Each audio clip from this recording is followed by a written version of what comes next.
తమిళనాడుకు ఎన్డీఏ హయాంలోనే నిధులు ఎక్కువ కేటాయింపులు జరిగాయన్నారు ప్రధాని మోదీ. ఆదివారం దేశంలోనే మొట్టమొదటి వర్టికల్ రైల్ బ్రిడ్జ్ను ప్రారంభించారు. టెక్నాలజికల్ వండర్గా ఈ వంతెన నిర్మాణం జరగ్గా కార్యక్రమం అనంతరం డీఎంకే పార్టీ నేతలపై విమర్శలకు దిగారు. అసలు ముందుగా తమిళంలో వైద్య విద్యను ప్రవేశపెట్టాలని సూచించారు మోదీ.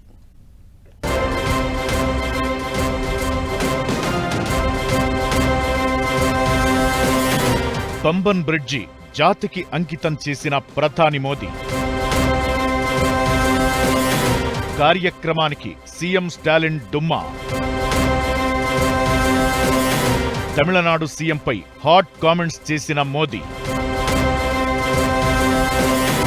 రామేశ్వరాన్ని కలిపే టెక్నాలజికల్ వండర్ బ్రిడ్జిని ప్రధానమంత్రి మోదీ ఆదివారం ప్రారంభించారు. రామేశ్వరం తాంబర మధ్య ఓ ప్రత్యేక రైలు ఈ వంతెనపై ప్రయాణించడంతో అధికారికంగా కూడా రైలు వంతెన వాడకంలోకి వచ్చినట్లయింది. 550 కోట్ల ఖర్చుతో నిర్మించిన మొట్టమొదటి వర్టికల్ రైల్వే బ్రిడ్జ్ ఇది. 2125 వరకు నిలిచి ఉండేలా ఈ బ్రిడ్జ్ నిర్మాణం చేశారు. 2 కిలోమీటర్ల 80 మీటర్ల పొడవున్న ఈ వంతెనపై రైళ్లు గంటకి 80 కిలోమీటర్ల వేగంతో ప్రయాణిస్తాయి.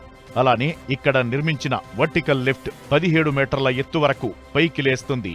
స్పెయిన్ టెక్నాలజీతో ఈ నిర్మాణాన్ని రైల్ వికాస్ నిగమ్ లిమిటెడ్ నిర్మించింది.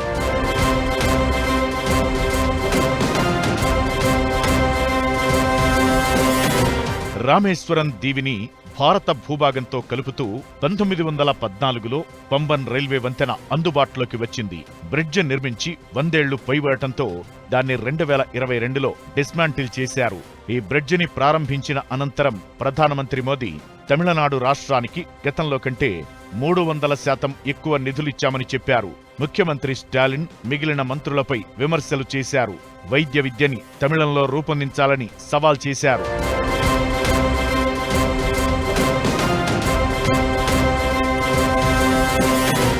నిజానికి పంబన్ బ్రిడ్జి ప్రారంభ కార్యక్రమానికి ముఖ్యమంత్రి స్టాలిన్ వస్తారనుకున్నా ఆయన హాజరు కాలేదు. డీలిమిటేషన్ పై రగడ జరుగుతున్న నేపథ్యంలోనే ఆయన గైర్హాజరైనట్టు చెబుతున్నారు. ప్రధానమంత్రి మోదీ కూడా డీఎంకే ప్రభుత్వంపై విమర్శలకు దిగడంతో రాజకీయ పోరును బ్రిడ్జి ఓపెనింగ్ పరోక్షంగా మరింత ముదిరేలా చేసినట్లయింది.